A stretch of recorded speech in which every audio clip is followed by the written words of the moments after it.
पिछली वीडियो में हमने देखा था कि कैसे हम लैंग्वेज से स्टैट्स डिसाइफर करते हैं। कोई स्क्रिप्ट पढ़ रहे हैं, हम उस स्क्रिप्ट को पढ़ते टाइम हमारे रिसर्च पॉइंट ऑफ व्यू से हमारी स्टैटिस्टिक्स हमें क्या बोल रही है, क्या दिशा दिखा रही है, ये चीज़ समझने के लिए हमने कुछ इनपुट्स लिए थे। और डेफिनेटली कोई भी रिसर्च या तो किसी वेरिएबल को या मल्टीपल वेरिएबल्स को मेजर करने की बात करती है, या उस मल्टीपल वेरिएबल्स के बीच रिलेशन को स्टडी करने की बात करती है। मेजर करने के लिए हमने NIOR की बात की थी, और रिलेशन वर्ड के टाइम में हमने एक हिंट यूज किया कि क्या इस वर्ड को अलग अलग वर्ड से रिप्लेस कर सकते हैं, या हर टर्म अलग टेस्ट और टेक्निक के लिए हिंट करती है। इस चीज को पिछली बार हमने डिटेल में देखा। अगेन, रेस्पोंडेंट से हम जो डेटा कलेक्ट कर रहे हैं वो या तो ओपन एंडेड क्वेश्चन से, क्वालिटेटिव हो या क्वांटिटेटिव हो, या क्लोज एंडेड क्वेश्चन से। जो भी हम फैक्ट और इंफॉर्मेशन कलेक्ट करते हैं उसको कलेक्ट करने के ये लिमिटेड रास्ते हैं। Multiple choice question, binary, open ended, quantitative, आपकी एज क्या है, हाइट क्या है, या यस नो वाले क्वेश्चन, ट्रू फॉल्स वाले क्वेश्चन, ये finite number of options, no overlapping options. यहाँ से हम इन रास्तों से फैक्ट और इन्फॉर्मेशन कलेक्ट करते हैं। ऑन द कॉन्ट्ररी, जब भी हमको ओपिनियन कैप्चर करनी है एज डेटा, उसके लिए हम स्केल्स यूज करते हैं, रैंकिंग यूज करते हैं, या open ended qualitative inputs use करते हैं। इसी चीज को यहाँ पे समराइज किया, पर इंपॉर्टेंट बात है इसके बीच के नुआंसेस को समझना। उसके लिए एक एग्जांपल यूज करते हैं। सपोज आप किसी क्लास में ये समझना चाहते हैं कि स्टूडेंट्स मैथ्स को पसंद करते हैं या नहीं पसंद करते हैं। अब इस चीज को समझने के लिए आपने 4 स्टेटमेंट्स फ्रेम करी। I like numbers, I like tables, I like equations, I like formulas. अब इन 4 स्टेटमेंट्स को आपने क्रिएट किया है मैथ्स का कॉन्टेक्स्ट समझने के लिए, मैथ्स रिलेटेड ओपिनियन समझने के लिए, स्टूडेंट का इंक्लिनेशन समझने के लिए। और आगे आपने स्केल रखी इन स्टेटमेंट्स के आगे। और वो स्केल क्या है? या तो ऑर्डिनल स्केल है, strongly agree, agree, neutral, disagree, strongly disagree, या फिर स्ट्रांगली एग्री को आपने रखा 1 और स्ट्रांगली डिसएग्री को रखा 7 या 9 या 11, जो भी पॉइंट्स की स्केल है। ये इंटरवल स्केल की, ये इंटरवल स्केल है, ये ऑर्डिनल स्केल है। अब इसमें आप इक्वल इंटरवल है, यहाँ पे एक ब्रॉड ऑर्डर में आंसर आएंगे। पर जो भी आंसर आएंगे, सपोज रेस्पोंडेंट ए ने इस एक्सट्रीम पे बात करी, वो ही और शी लाइक्स नंबर, टेबल्स, ही और she likes equation and formula, ये एक अलग एक्सट्रीम है। और रेस्पोंडेंट बी बिल्कुल दूसरा एक्सट्रीम है, ही और she does not like numbers, tables, equation, formula, या और इन दोनों एक्सट्रीम के बीच में बाकी पूरी क्लास है। तो हमें समझ में आ जाएगा कि स्ट्रॉन्ग डिसएग्रीमेंट जोन में कितने हैं, मीडियम में कितने हैं, न्यूट्रल में कितने हैं, या किस दिशा में रुझान ओवरऑल है। अब हम यहाँ पे स्टैटिस्टिक्स के थ्रू हमने समझने की कोशिश करी, एक क्लास का ओवरऑल ओपिनियन को कैप्चर करने की कोशिश की। पर ये इतना सिंपल नहीं है, क्योंकि हर बार ज़रूरी नहीं है इक्वल गैप्स हो या अनइक्वल गैप्स की बात हो, या इंसान, हर इंसान भी अलग अलग, हर स्टेटमेंट का मीनिंग भी हर इंसान के लिए अलग अलग होता है। एग्जाम्पल से समझते हैं। सपोज हम कैप्चर करना चाहते हैं सेक्सुअल हैरेसमेंट से रिलेटेड अवेयरनेस लेवल। अब सेक्सुअल हैरेसमेंट से रिलेटेड अवेयरनेस लेवल के लिए हमने 5 अलग अलग टाइप के रेस्पोंडेंट मिल सकते हैं। एक रेस्पोंडेंट ए, जो बिल्कुल लेमैन है, शायद उसने सुना है या नहीं सुना है sexual harassment, we do not know. Respondent B is a person who has searched it on Google. Respondent C is a person who knows someone who underwent sexual harassment. Respondent D is a person who actually underwent a incident of sexual harassment. And respondent E is a lawyer who fights, and he is expert in fighting cases related to sexual harassment. अब इन सभी की awareness level अलग अलग level पे होगी। तो ये script, ये स्टेटमेंट फॉर्मुलेट करने के लिए हमें देखना पड़ेगा कि हम किस ऑडियंस को टारगेट कर रहे हैं। यहाँ पे हमारी यूनिक स्किल काम आती है, और यहीं पे हमें कैलिब्रेशन का इम्पोर्टेंस समझ में आता है। इस चीज़ को और समझने के लिए रिसर्च पॉइंट ऑफ व्यू से हम दो टर्म्स को यूज करते हैं, स्केल और कंस्ट्रक्ट। स्केल क्या है? Scale basically is equivalent to questionnaire. अलग अलग तरीके के क्वेश्चनर के थ्रू जब हम ओपिनियन को समझने की कोशिश करते हैं, वहां पे हम स्केल टर्म यूज करते हैं। अच्छा, कंस्ट्रक्ट क्या है? कंस्ट्रक्ट दो टाइप के होते हैं, फॉर्मेटिव और रिफ्लेक्टिव। ये है क्या, इनकी डिटेल में इनको कैसे हम डिनोट करते हैं, इसके ऊपर एक अलग से वीडियो में डिस्कस करेंगे। अभी के लिए हम इतना समझ लेते हैं कि क्वेश्चन और आंसर के थ्रू हम समझने की कोशिश करते हैं एक सिंपल, एक टॉपिक पे, एक डायरेक्शन पे या एक डायमेंशन पे एक क्वेश्चन एक आंसर। अगर ऐसा है तो हम फॉर्मेटिव कंस्ट्रक्ट की बात कर रहे हैं। एक ही डायरेक्शन पे, एक ही डायमेंशन पे बार बार अलग अलग टाइप से क्वेश्चन पूछना, घुमा घुमा के क्वेश्चन पूछना सेम आंसर को समझने के लिए, ये रिफ्लेक्टिव कंस्ट्रक्ट है। फॉर्मेटिव कंस्ट्रक्ट के लिए फॉर्मेटिव स्केल यूज करते हैं। अगेन फॉर्मेटिव स्केल क्या है, ये मल्टीपल डायमेंशंस पे यूज होती है। एग्जांपल से समझते हैं, आपकी एज क्या है, आपका जेंडर क्या है, आपकी इनकम क्या है, आपका ऑक्यूपेशन क्या है, ये सब अलग अलग दिशाओं की बात कर रहे हैं। आपकी एज, आपकी हाइट, आपकी इनकम, आपके फैमिली मेंबर्स, ये सब अलग अलग डायमेंशन की बात कर रहे हैं, अलग अलग दिशाओं की। अब लेकिन इन सब का ओवरऑल, जब रेस्पोंडेंट ए ने अपने बारे में सारी आंसर्स दिए तो उसके बारे में एक ओवरऑल पिक्चर क्लियर हुई हमें। रेस्पोंडेंट बी ने अपना इनपुट दिया सभी डायमेंशन पे, उसकी अलग पिक्चर क्लियर हुई हमको कि उसकी एज क्या है, उसकी हाइट क्या है, उसकी इनकम क्या है, उसका जेंडर क्या है, उसका ऑक्यूपेशन क्या है। लेकिन अगर ये मल्टीपल डायमेंशन में से एक या दो डायमेंशन बी स्किप कर जाता है, बी भूल जाता है कि इनको लिखना भूल जाता है, तो उस केस में ये कंटेंट की, उसकी ये इनकम्प्लीट इन्फॉर्मेशन और ये कंटेंट की वैलिडिटी पे अफेक्ट करेगा। बेसिकली हम ये देखते हैं इस कंस्ट्रक्ट से, इस कंस्ट्रक्ट से हम कंटेंट की वैलिडिटी को समझने की कोशिश करते हैं, और इनमें आपस में ये कोई भी स्टेटमेंट दूसरे स्टेटमेंट से कोरिलेटेड नहीं है। ये डायमेंशंस आपस में कोरिलेटेड नहीं है। ये डायमेंशन जो है ये बिल्कुल इससे बिल्कुल कोरिलेटेड नहीं है। आपकी एज क्या है ये बिल्कुल अलग बात है, आपका जेंडर क्या है ये बिल्कुल अलग बात है, आपकी इनकम क्या है बिल्कुल अलग। लेकिन आपका एज, इनकम, जेंडर, ऑक्यूपेशन, सारी चीज़ों से मिला के एक कंस्ट्रक्ट हमें एक पिक्चर दे रहा है। सिमिलरली रिफ्लेक्टिव कंस्ट्रक्ट है, उसमें मल्टीपल डायरेक्शन की बात नहीं, उसमें एक ही दिशा में बात करते हैं। एक ही चीज़ को हम समझने के लिए मल्टीपल अटेम्प्ट, जैसे पुलिस में नहीं होता, इन्वेस्टिगेशन के लिए एक ही चीज़ को बार बार अलग अलग दिशाओं से समझने की कोशिश करते हैं। वो किस लिए करते हैं, समझने के लिए कि जो बोल रहा है ये रिलायबल है या नहीं, इसमें कंसिस्टेंसी ऑफ इनपुट है या नहीं, क्रॉनबेक अल्फा जिससे रिप्रेजेंट करते हैं। तो रिलायबिलिटी समझने के लिए हम एक ही चीज़ को मल्टीपल स्टेटमेंट्स में रीफ्रेज करके समझने की कोशिश करते हैं। For example, I ask you, I ask respondents to put their opinion in a scale of 1 to 7। यहाँ पे 1 स्ट्रांगली एग्री और ये स्ट्रांगली डिसएग्री की बात है। और हम का कॉन्टेक्स्ट समझने की कोशिश करें न्यू प्रोडक्ट्स रिलेटेड, कि न्यू प्रोडक्ट रिलेटेड इसकी ओपिनियन क्या है या इसकी अवेयरनेस लेवल क्या है। I like to introduce new products to my friend, he और she says yes I like. इसी का ऑपोजिट स्टेटमेंट हमने तैयार कर दिया, I do not like helping people by providing information about different kind of product. यहाँ पे ये स्ट्रांगली डिसएग्री करेगा अगर इसका आंसर कंसिस्टेंट है। अगर ये बीच में या इस दिशा में, इस एक्सट्रीम में आ जाता है तो इसकी कंसिस्टेंसी क्लियर नहीं है। People ask me for information about products, places to shop, strongly agree. अगर ये है तो इसका आंसर कंसिस्टेंटली आ रहा है। My friend think of me as a good source of information when it comes to new products, again strongly agree.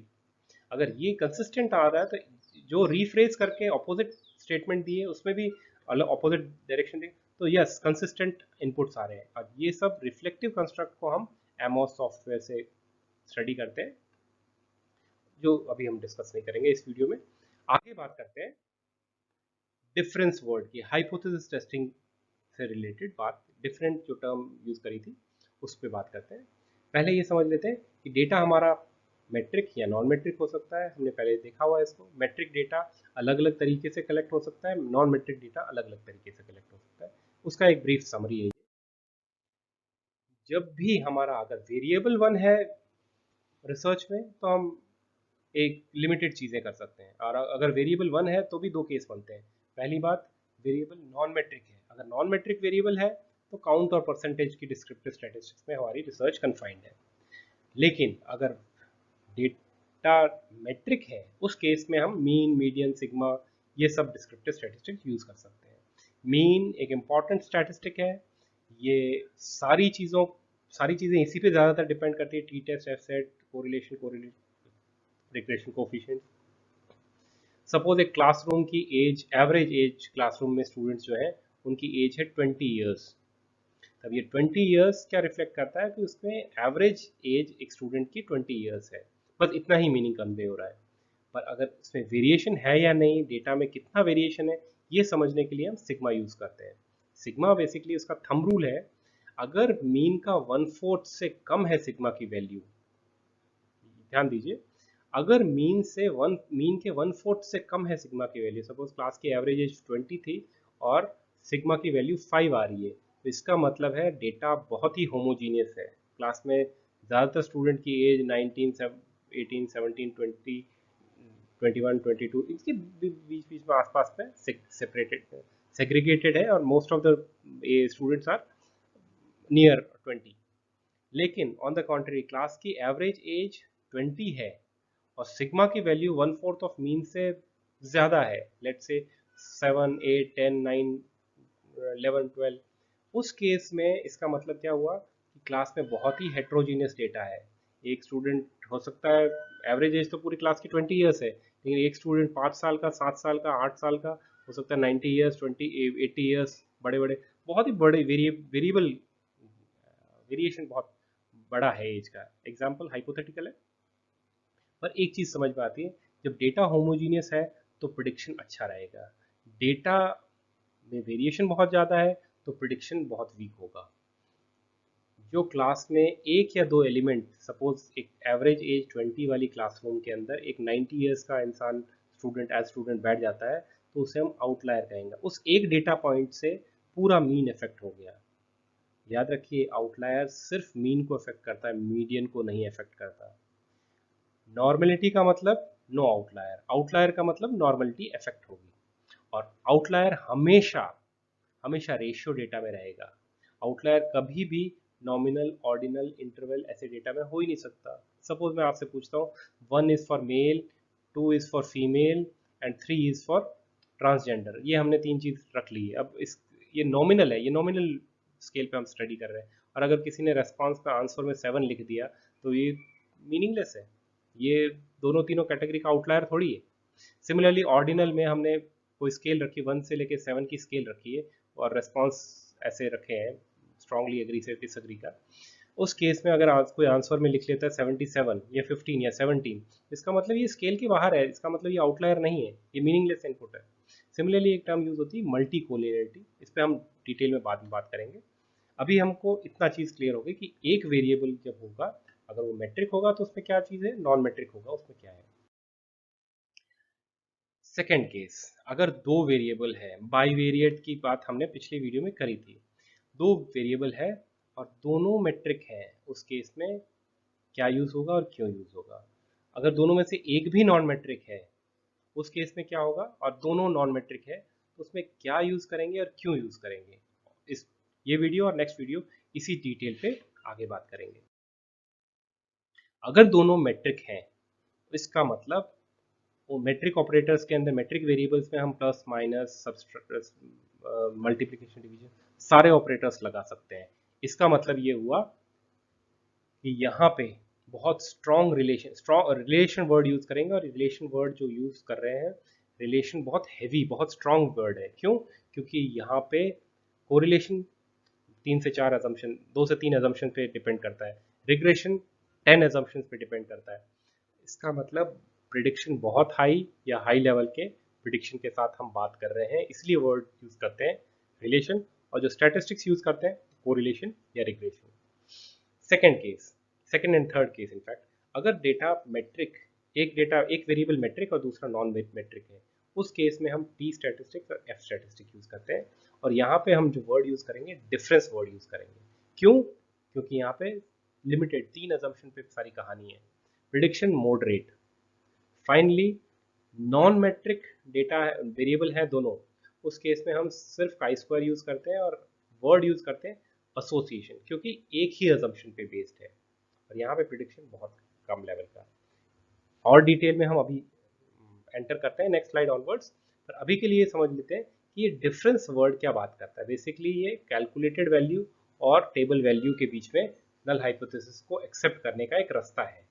या तो कैलकुलेटेड वैल्यू टेबल वैल्यू से कंपेयर कर लो, या पी की वैल्यू से कंपेयर कर लो, या फिर lower control limit upper control limit, इन इनपुट से हम नल हाइपोथेसिस के एक्सेप्टेंस के बारे में इनपुट लेते हैं। और हाइपोथेसिस क्या होती है, क्यों यहाँ पे ये डिफरेंस वर्ड यूज हुआ, इस चीज को समझने के लिए हम देखते हैं कि पहला वेरिएबल मैट्रिक है, मान लिया पहला वेरिएबल मैट्रिक है जिसको प्लस माइनस सब्सट्रैक्ट डिवाइड सब कर सकते हैं।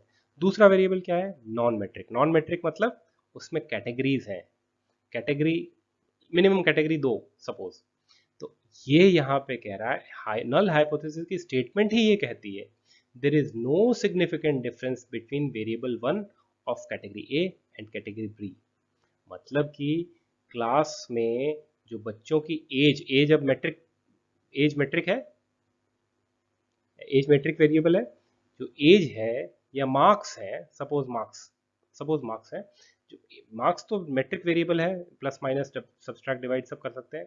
क्लास में जो मार्क्स हैं वो जेंडर पे डिपेंडेंट है या नहीं, उसकी बात कर रहा है कि वेरिएबल ए, जो variable category A of variable male और फीमेल, मेल और फीमेल के मार्क्स के अंदर कोई सिग्निफिकेंट डिफरेंस है या नहीं है, ये स्टेटमेंट नल हाइपोथेसिस इसी की बात कर रहा है। अब इसके इस डिफरेंस वर्ड को नल हाइपोथेसिस के साथ क्यों एसोशिएट किया है और इसके अंदर की और डिटेल नेक्स्ट स्लाइड में समझते हैं। सपोज अब ये डिफरेंस वर्ड तो समझ में आ गया, हमने मान लिया, गॉस्पेल ट्रुथ मान लिया कि हाइपोथेसिस के साथ में डिफरेंस वर्ड यूज होता है। क्यों यूज होता है इसकी बात करते हैं।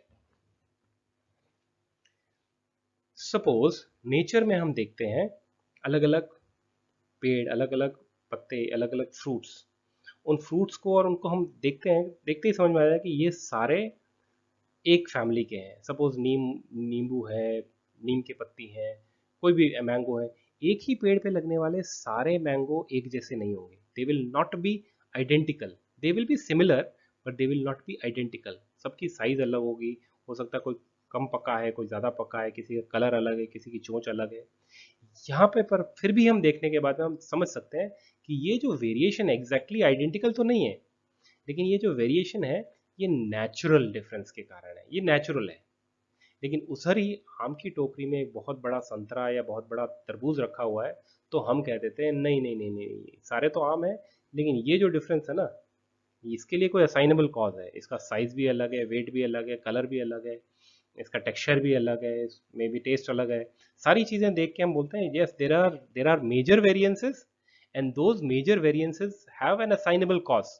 ऐसे नहीं कि कोई बड़ा आम छोटे आम बड़े आम की बात नहीं है, ये असाइनेबल कॉज वाला बड़ी शेप का कोई फ्रूट है। जब भी ये असाइनेबल कॉज वाली चीज बात आएगी, जहां पे मेजर वेरिएशन की बात है, वहां पे हम बात करते हैं ऑल्टरनेट हाइपोथेसिस की। नेचुरल डिफरेंस वाली जो बात है ये नल हाइपोथेसिस का डोमेन है, और इसको हम हमेशा टूल्स और टेस्ट जो है, स्टैटिस्टिकल टूल्स और टेक्निक्स जो भी है, वो नल हाइपोथेसिस पे लगती हैं, उसी के हिसाब से फ्रेम की जाती हैं। नल हाइपोथेसिस की स्टेटमेंट भी उसी हिसाब से फ्रेम करेंगे ताकि स्टैटिस्टिकल टूल और टेक्निक्स में उसको टेस्ट किया जा सकता है।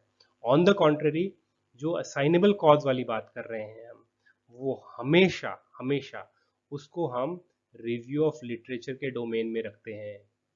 हम रिव्यू ऑफ लिटरेचर से इस्टेब्लिश करते हैं कि क्योंकि ये इस कलर का है, क्योंकि ये इस टेक्सचर का है, क्योंकि इसका टेस्ट ऐसा है, क्योंकि इसका वेट ऐसा है, और क्योंकि इसके सैंपल्स इस फोटो के साथ मैच करते हैं, इसलिए वाटरमेलन है, इसलिए इसको मैंगो की फैमिली में नहीं दिया जा सकता, राइट।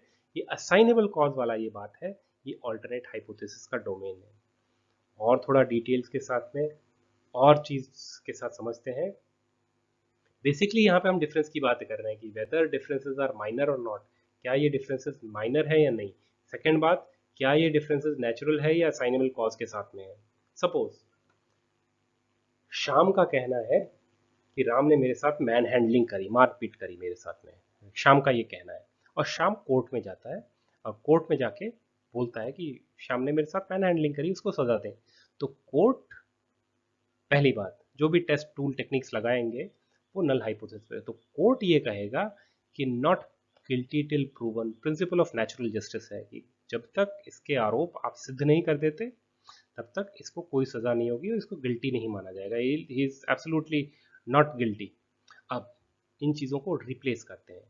राम को रिप्लेस किया डेटा से, श्याम को रिप्लेस किया रिसर्चर से, और कोर्ट को रिप्लेस किया टेस्ट से। कि रिसर्चर डेटा लेके गया टेस्ट के पास में, श्याम राम को लेके गया या राम के एलिगेशंस लेके गया कोर्ट के पास में, और कोर्ट को कहा कि इसको सजा दो। तो कोर्ट ने क्या कहा, इसको आप एविडेंसेस लेके आओ, आप डेटा लेके आओ, आप एविडेंसेस लेके आओ, जिसके बेसिस पे हम समझेंगे, एविडेंसेस को हम टेस्ट पे लगाएंगे।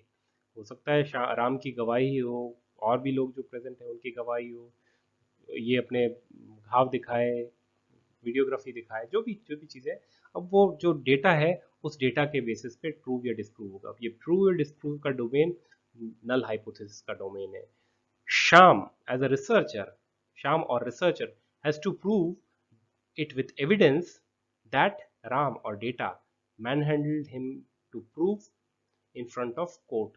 अब ये प्रूवन या नॉट प्रूवन, गिल्टी या नॉट गिल्टी, ये डोमेन कोर्ट टेस्ट के बेसिस पे प्रूव करेगा। तो रिसर्चर हमेशा डेटा लेके जाता है, रिसर्चर का मानना है कि x लीड्स टू y, पर वो रिसर्चर के मानने से, उसके हंच से, उसके गेस वर्क से हाइपोथेसिस नहीं बनेगी। उस हाइपोथेसिस को टेस्ट किया जाएगा, और उस टेस्ट के बेसिस पे वो डिफरेंस देखेगा कि क्या सच में ये नेचुरल डिफरेंसेस, नेचुरल वेरिएशन के कारण हुआ है, या इसके लिए कोई असाइनेबल कॉज है।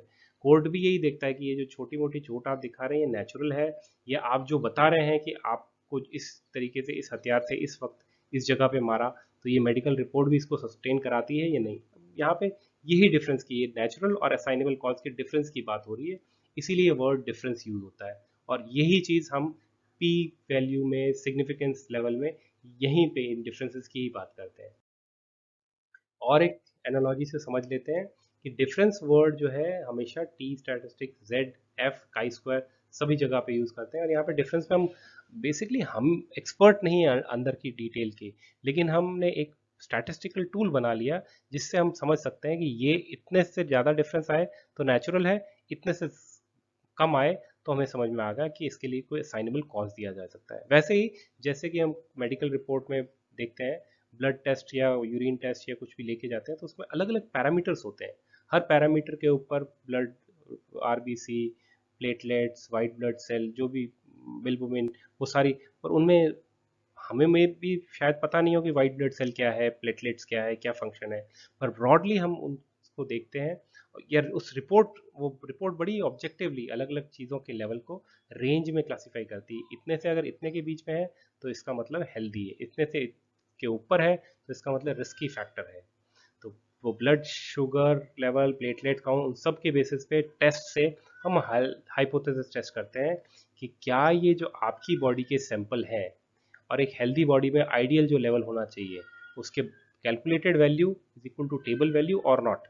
If calculated value is equal to table value, इसका मतलब कि your body is equal to healthy body, that means you are not sick. On the contrary, अगर उनमें डिफरेंस है तो आपको पता चलता है। टेबल वैल्यू क्या है? Table value indicates maximum difference that can occur due to natural causes. Chance factor से, नेचुरल कॉजेज से जो जो मैक्सिमम डिफरेंस हो सकता है वो टेबल वैल्यू इंडिकेट कर देती है। अगर कैलकुलेटेड वैल्यू टेबल वैल्यू से ज़्यादा है, अलग है, तो वो इंडिकेट कर देती है कि ये नेचुरल कॉजेज से नहीं है, नेचुरल कॉजेज के अलावा कुछ और भी कॉजेज हैं। आई होप यहाँ तक चीज़ें क्लियर हैं।